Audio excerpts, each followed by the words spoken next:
إن الحمد لله نحمده ونستعينه ونستغفره ونؤمن به ونتوكل عليه ونعوذ بالله من شرور أنفسنا ومن سيئات أعمالنا. من يهده الله فلا مضل له ومن يضلل فلا هادي له، وأشهد أن لا إله إلا الله وأشهد أن محمدا عبده ورسوله أرسله بالحق بشيرا ونذيرا وداعيا إلى الله بإذنه وسراجا منيرا. فأعوذ بالله الشيطان الرجيم من همزه ونفخه ونفسه. بسم الله الرحمن الرحيم. يا أيها الذين آمنوا اتقوا الله حق تقاته ولا تموتن إلا وأنتم مسلمون. يا أيها الناس اتقوا ربكم الذي خلقكم من نفس واحدة وخلق منها زوجها وبث منهما رجالا كثيرا ونساء، واتقوا الله الذي تساءلون به والأرحام إن الله كان عليكم رقيبا. يا أيها الذين آمنوا اتقوا الله وقولوا قولا سديدا يصلح لكم أعمالكم ويغفر لكم ذنوبكم، ومن يطع الله ورسوله فقد فاز فوزا عظيما. أما بعد فإن خير الحديث كتاب الله، وخير الهدي هدي محمد صلى الله عليه وسلم، وشر الأمور محدثاتها وكل محدثة بدعة وكل بدعة ضلالة وكل ضلالة في النار. رب اشرح لي صدري ويسر لي أمري واحلل عقدة من لساني يفقه قولي رب زدني علما. محترم سامعین، ہر قسم کی حمد و ثنا عظمتوں کی بریائی اور بڑائی خالق کائنات مالک ارض و سما کے لیے ہے. ہمارے ہر قسم کی عبادتوں، ہمارے ہر قسم کی بندگی اور ریاضت کا تنہا مستحق ہے. درود و سلام کا نزول ہو انبیاء کرام علیہ السلام پر، خصوصاً ہمارے آخر نبی جناب محمد رسول اللہ صلی اللہ علیہ وسلم پر. آپ کی انتھک کوششوں کے نتیجے آج ہم تک صحیح دین اور صحیح اسلام پہنچا ہے. حاضرین گرامی قدر، نئے اسلامی سال کی آج 10ویں تاریخ ہے. نبی کریم صلی اللہ علیہ وسلم کی ہجرت کو 1448واں سال شروع ہو چکا ہے. محرم الحرام کا یہ مہینہ حرمت والے مہینوں میں سے ایک ہے، جس کے سلسلے میں اللہ رب العالمین کی طرف سے واضح ہدایت یہ ہے کہ انسان ان حرمت والے مہینوں میں اپنے آپ پر ظلم و زیادتی نہ کرے. اللہ کا فرمان ہے فَلَا تَظْلِمُوا فِيهِنَّ أَنفُسَكُمْ. اے لوگوں، ان حرمت والے مہینوں میں اپنے آپ پر خود پر ظلم نہ کرو. قرآن کے اس تعلیم کے مخالف میں جاتے ہوئے، اس تعلیم کی خلاف ورزی کرتے ہوئے آج کا مسلمان مختلف ناحیے سے اپنے آپ پر ظلم و زیادتی کرتا ہے. چاہے ظلم و زیادتی کسی بھی درجے کا ہو، چاہے وہ شرک اکبر کے درجے تک کیوں نہ پہنچ رہا ہو، چاہے وہ ظلم و زیادتی دوسروں پہ کیوں نہ کر رہا ہو، چاہے وہ ظلم و زیادتی اپنے آپ پر کیوں نہ کر رہا ہو. محرم الحرام کے اسی مہینے میں اور ان دنوں میں جو اعمال مسلمانوں میں انجام پاتے ہیں، ان میں ایسے اعمال بھی ہے جو ایک انسان کے ایمان اور اسلام کو لے جانے اور لوٹ لینے کے لیے کافی ہے. تعزیہ کے نام پر اور اس قسم کی جو اعمال اس وقت انجام پاتے ہیں، ظاہر ہے کہ یہ ایسے اعمال نہیں جو بہت ہلکے میں لیے جا سکتے ہوں، جسے معمولی سمجھا جا رہا ہو، جس کی قباحت و شناعت کے سلسلے میں لوگ غافل ہوں. ایسی بات نہیں، لیکن لا علمی کی بنیاد پر اور بعض دفعہ شبہات کی بنیاد پر اعمال ایسے انجام دیتے چلا جاتا ہے انسان، جس سے وہ اپنے آپ کو خوش تو کر رہا ہوتا ہے، نتیجہ یہ نکلتا ہے کہ وہ دین اور ایمان سے ہاتھ دھوتے ہوئے چلا جاتا ہے. ظلم و زیادتی کی یہ شکل تو یہ بھی ہے کہ انسان جس قدر طاقتور اور مضبوط ہوتا ہے، وہ اپنے سے کمتر اور اپنے سے کمزور افراد پر اسی قدر ظلم و زیادتی روا رکھتا ہے. غریبوں، کمزوروں، محتاجوں کو ستانا، انہیں پریشان کرنا اور ان پہ ہر قسم کی ظلم و زیادتی کرنا یہ طاقتور افراد کے ہاتھوں کا کھیل ہے اور ان کا محبوب مشغلہ بن جایا کرتا ہے۔ گناہ اور ظلم و زیادتی کے ذریعے سے اس حرمت والے مہینوں کی تقدس کو پامال کرتے ہوئے اس حرمت والے مہینے کی عظمت کا خیال نہ کیا جاتا ہے، بلکہ انسان اس محترم مہینے میں جس محترم مہینے کا احترام جاہلیت میں بھی لوگ کرتے تھے، آج کا مسلمان اس کا احترام، اس کی عظمت، اس کی تقدس کو بھول کر کے اس میں بھی گناہ اور ظلم و زیادتی کے مختلف اعمال انجام دیتا رہتا ہے۔ معزز سامعین، یہ ظلم و زیادتی والا مہینہ تو یہ مکمل مہینہ ہے۔ آج میں آپ سب کے سامنے اس ماہ مبارک اور اس نئے سال کی مناسبت سے اللہ کے نبی صلی اللہ علیہ وسلم کی ہجرت اور اس سے حاصل ہونے والے بعض دروس و عبر کا تذکرہ کرنا چاہتا ہوں۔ ظاہر ہے کہ ایک مسلمان کو اپنی تہذیب پر، اپنی ثقافت پر اور اسلام سے متعلق جو بھی چیز ہوتی ہے اس پر اس کو فخر ہونا چاہیے، اسے باعث شرف سمجھے، اسے اپنی شان سمجھے۔ ایسا نہ ہو کہ وہ اس کی طرف منسوب ہونے کو، اس کے استعمال کو، اس کے تذکرے کو اپنے لیے معیوب سمجھتا ہو۔ یہ تو پھر دین اور ایمان اور اسلام کی کمزوری کی علامت ہے کہ جہاں ہمیں افتخار اور اپنے سر اونچا کر لینا چاہیے تھا، وہاں ہم نے اپنے آپ کو نیچا دکھایا ہے۔ ہم اس پر فخر کرنے کے بجائے اس کی طرف نسبت کرنے کو اپنے لیے ذلت و عار سمجھتے ہیں، تو یہ ایمان اور اسلام کے خطرے کی گھنٹی ہے، ایمان اور اسلام کے لیے کی کمزوری کی علامت ہے۔ معزز سامعین، اسلامی تاریخ کا یہ پہلا سال اور یہ پہلا مہینہ ایک مسلمان کو اللہ کے نبی صلی اللہ علیہ وسلم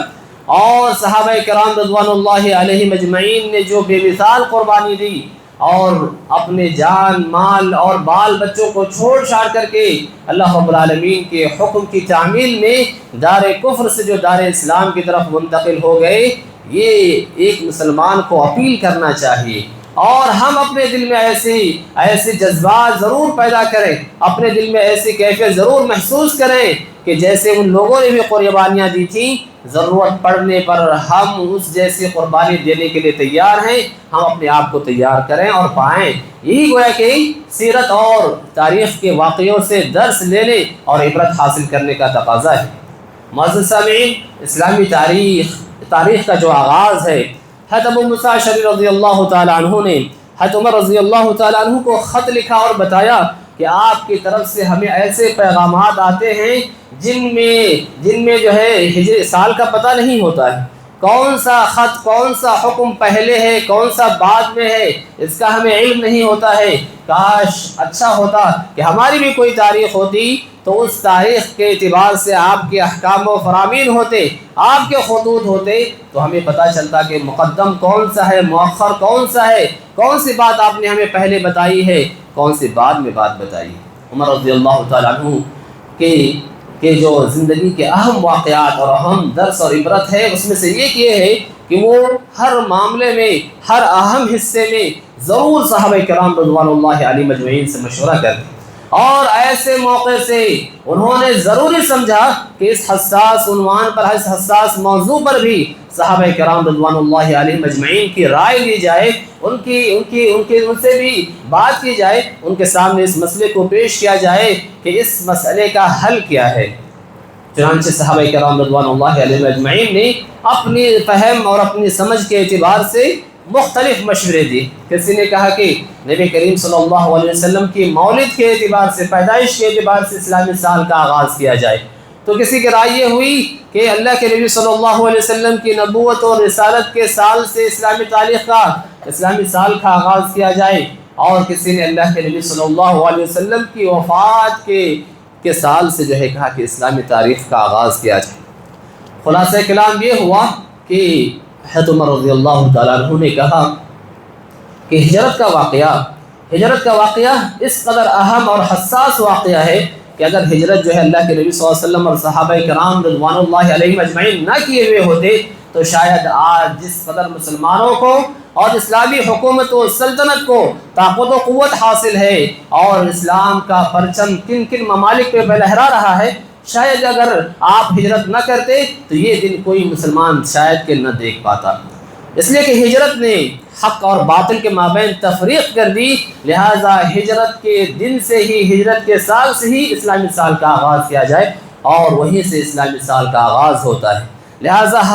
ہر اسلامی سال کے آغاز سے ایک مسلمان کو ہجرت کے اس واقعے کو، صحابہ کرام رضوان اللہ علیہ اجمعین کی قربانیوں کو یاد رکھنا چاہیے، اور اپنے ایمان اور اپنے اسلام کی تجدید کرنی چاہیے، اور انہوں نے جو اسلام کے خاطر جو قربانیاں دی تھیں ان قربانیوں کو یاد رکھ کر کے اپنے دل میں بھی چنگاری جلانی چاہیے، ان کے جیسا ایمان پیدا کرنے کی، ان کے جیسے قربانی دینے کی، اور ان کی راہ پر، ان کے نقش قدم پر چلنے کی کوشش کرنی چاہیے۔ معزز سامعین، اسلامی تاریخ کے یہ جو ہجرت کا واقعہ ہے بڑا ہی مفصل اور بڑا ہی اہم واقعہ ہے۔ ظاہر ہے کہ اللہ کے نبی صلی اللہ علیہ وسلم کو جب ہجرت کی اجازت ملی، صحابہ کرام رضوان اللہ علیہ اجمعین دین کو بچانے کے لیے مکہ سے مدینے کی طرف ہجرت کرنے لگ گئے۔ نتیجہ یہ نکلا کہ 3 سے 4 مہینے کے اندر مکہ پورا کا پورا مسلمانوں سے خالی ہو گیا، سوائے ان کمزور اور مستضعفین کے جن کے پاس ہجرت کرنے کی طاقت اور قوت نہ تھی۔ یہاں تک کہ نبی کریم صلی اللہ علیہ وسلم نے بھی اپنی ہجرت مکمل کر لی۔ نتیجتاً مکہ خالی ہو کر کے مدینے کو دارالاسلام اور مسلمانوں کو عزت کے ساتھ، اور مسلمانوں کو ایک جگہ ملی، وہاں پہ انہوں نے اسلامی حکومت کی بنیاد رکھی، وہاں سے اسلام کو ترقی ملی۔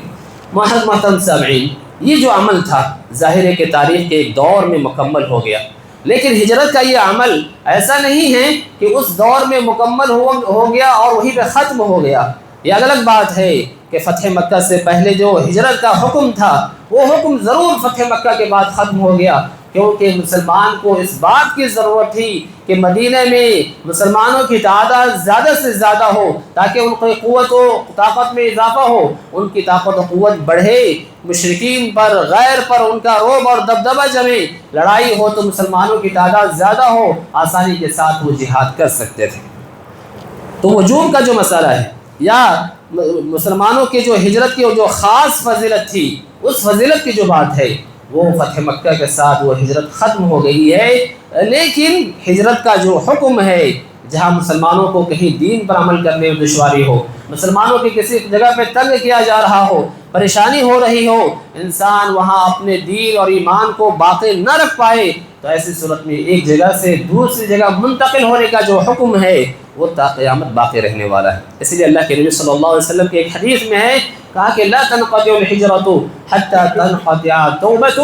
ہجرت کا حکم، ہجرت کا سلسلہ اس وقت تک ختم نہیں ہوگا جب تک کہ توبہ کا سلسلہ نہ ختم ہو جائے، اور ظاہر ہے کہ توبہ کا دروازہ اسی وقت بند ہوگا جب سورج مغرب سے طلوع ہو جائے۔ مطلب یہ ہوا کہ تا قیامت ہجرت رہنے والا ہے، تا قیامت ہجرت رہنے والا ہے۔ لہٰذا ہر فرد کو یہ احساس کرنا چاہیے کہ اگر ضرورت پڑی ایک جگہ سے دوسری جگہ جانے کی، اسے ضرورت محسوس ہوئی دین کو بچانے کے لیے، اپنے ایمان کو سلامت رکھنے کے لیے، اپنے دین کی حفاظت کے خاطر، وہ ضرور بضرور اللہ رب العالمین کی رضا کے خاطر ہجرت کر جائے گا۔ لیکن جب حالات سازگار ہوں، مسلمانوں کے ساتھ کسی قسم کی دشواری اور پریشانی نہ ہو، انسان امن و امان میں ہو، اطمینان و سکون کے ساتھ رب کی بندگی کر رہا ہو، تو ایسے حالات میں بھی ہجرت کا کوئی حکم ہے؟ ہاں ضرور ہے، بلکہ اللہ کے نبی صلی اللہ علیہ وسلم کی ایک حدیث کے اعتبار سے فرمایا کہ حقیقت میں ہجرت کرنے والا وہی ہے جو اللہ رب العالمین کی منہیات کو ترک کر دیتا ہے۔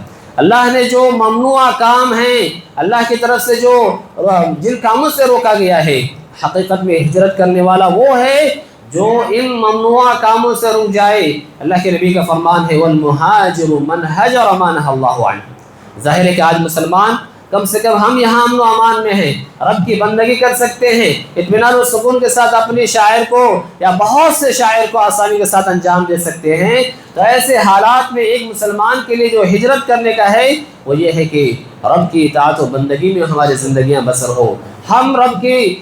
کی فرما برداری میں اپنی زندگیوں کو گزاریں، اور رب کی جو بھی نافرمانیاں ہو سکتی ہیں ان تمام قسم کے نافرمانیوں سے ہم اپنے آپ کو دور کریں۔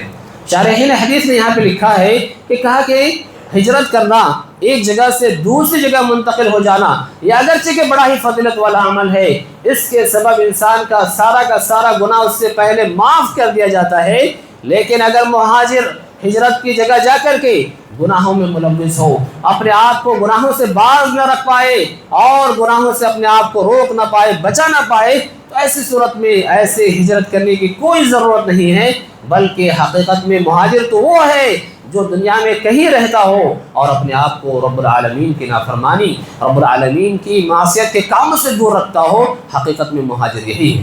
اور یہ ہر انسان کے بس کی بات ہے، ہر انسان کے بس کی بات ہے، ہر آدمی کے طاقت میں ہے کہ رب العالمین کی نافرمانی سے بچے، اپنے آپ کو گناہوں سے دور رکھے، رب کی نافرمانی کے کاموں سے دور رہے، خود کو بھی دور رکھے، اپنے آل و اولاد کو بھی دور رکھنے کی کوشش کرے، دوست و احباب کو بھی بتائے، اور تو اور ایسے اگر دوست و احباب ہوں، ایسے اگر ساتھی ہوں جو ہمیں برائی کی طرف لے جاتے ہوں، جو رب کی نافرمانی کی طرف لے جاتے ہوں، تو ایک ہجرت یہ بھی ہے کہ ایسے ساتھیوں سے، ایسے دوست و احباب سے بھی ہجرت کر لیں، ایسے احباب سے بھی دوری بنا لیں، یہ بھی گویا کہ ایک ہجرت ہے۔ اللہ کے نبی صلی اللہ علیہ وسلم نے فرمایا،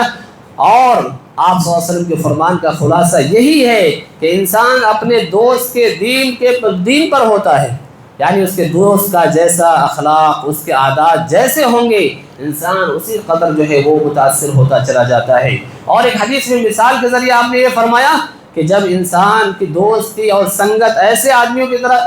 کے ساتھ ہوتی ہے جو اچھا ہوتا ہے، تو لازمی طور پر انسان اس سے متاثر ہوتا ہے، اور اگر دوستی، سنگت اور ساتھ میل جول ایسے افراد کے ساتھ ہو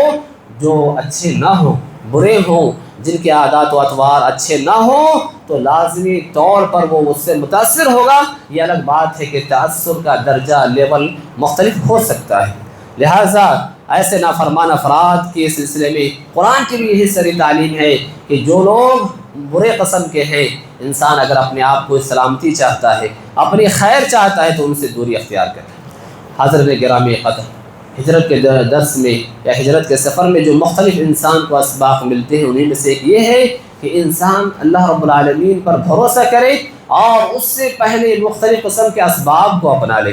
اسباب کو اپنائے بغیر، اور جو ہے زاد راہ کو اختیار کیے بغیر، وسائل کو اپنائے بغیر، ہم صرف یہ کہیں کہ ہم رب العالمین پر بھروسہ کر رہے ہیں، ہم اللہ تعالیٰ پر اعتماد رکھتے ہیں، تو یہ ہماری کم فہمی ہے، ہماری کج فہمی ہے۔ سب سے پہلے ہم یہ کریں کہ جتنی تیاری ہم سے ہو سکتی ہے، جتنی ہمارے بس میں وسائل اور اسباب کو اپنانا ہے، ہم ان اسباب کو اپنائیں، ان وسائل کو اختیار کریں، پھر جا کر کے رب العالمین پر بھروسہ کریں۔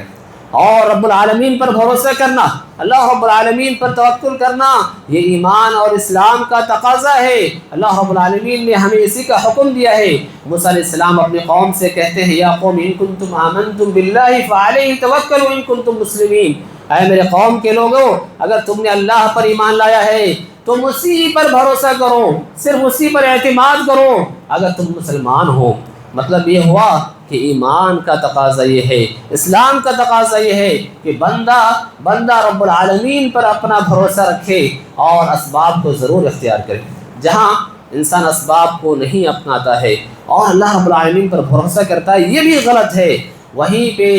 کلی طور پر، مکمل طور پر انسان اسباب پہ بھروسہ کر لے، یہ بھی جو ہے شریعت نے اس سے بھی منع کیا ہے۔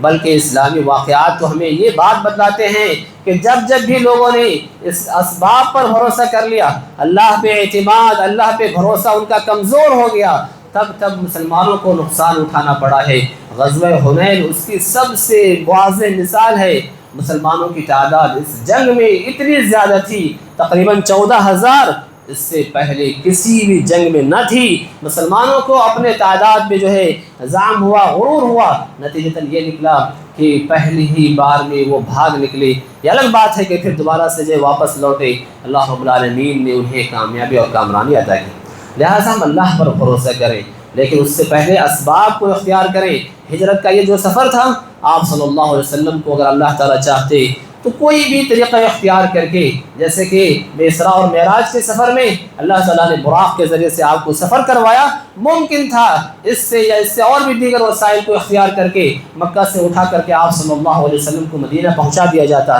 لیکن آپ نے کس قدر پرخطر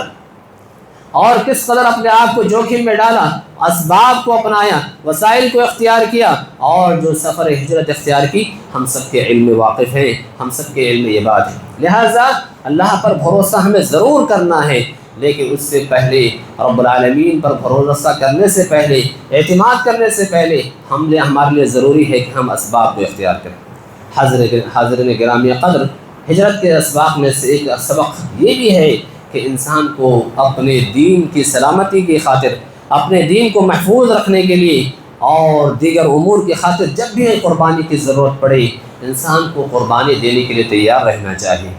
ہجرت کے اسباب میں سے ایک یہ نہایت ہی اہم سبق ہے کہ جب بھی قربانی کی ضرورت پڑے، ہمیں قربانی دینے کے لیے تیار رہنا چاہیے۔ اس سے بڑی بات کیا ہو سکتی ہے کہ جب انسان جہاں بھی پیدا ہوتا ہے، پروان چڑھتا ہے، وہاں اس کے رشتہ دار ہوتے ہیں، اس کا گھر بار ہوتا ہے، اور جو ہے دیگر مال و دولت سے متعلق چیزیں ہوتی ہیں، رشتہ داریاں ہوتی ہیں، وہاں سے انسان کا دوسری جگہ منتقل ہونا کس قدر تکلیف دہ عمل ہے۔ ہر وہ شخص اس کو آسانی سے سمجھ سکتا ہے جو کہیں منتقل ہو گیا ہو، کہیں ہجرت کر گیا ہو۔ اس لیے اللہ کے نبی صلی اللہ علیہ وسلم ہجرت کی رات جب مقام حضورہ پر پہنچے تو آپ صلی اللہ علیہ وسلم نے مکہ کی طرف مڑ کر کے دیکھا اور کہا، واللہ انک لخیر ارض اللہ، اللہ کی قسم اے مکہ تو اللہ کی بہترین جگہوں میں سے سب سے بہترین جگہ ہے۔ وَأَحَبُّ أَرْضِ اللَّهِ إِلَى اللَّهِ، اور دنیا میں اللہ کی جو محبوب اور پسندیدہ جگہیں ہو سکتی ہیں اس میں تو سب سے زیادہ محبوب ہے،